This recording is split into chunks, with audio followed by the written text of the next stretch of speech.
Welcome to Utah, a state I have never been to but excited to go and explore. You got places like Monument Valley and all the national parks and just stunning beauty that it has to offer. Hopefully everything's open, but we'll always have a plan B.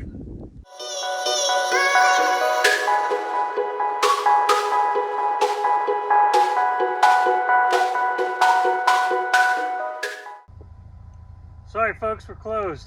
Reminds me of a famous John Candy quote in National Lampoon's Vacation. We came to Utah to hopefully see Monument Valley and also get that Forrest Gump view when he's running.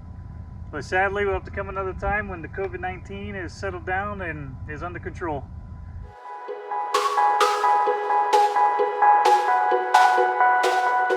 Soon I would put two and two together and notice this hill, which is the famous Forrest Gump Hill. So this is the most popular view of Monument Valley. I say one of many. So we stopped off on the side of the road just after Mexican Hat, Utah, which is truly the name, to look at this famously balanced rock called Mexican Hat. Too bad we can't get up to the top, but I know one way we can. Let's go fly the drone.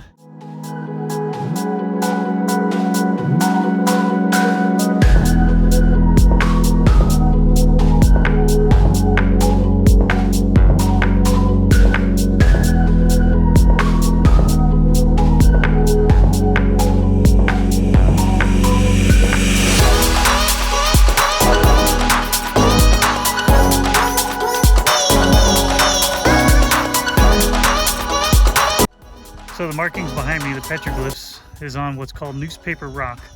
And in the Navajo language, it is pronounced Te-Hain. I'll spell it at the bottom of the screen.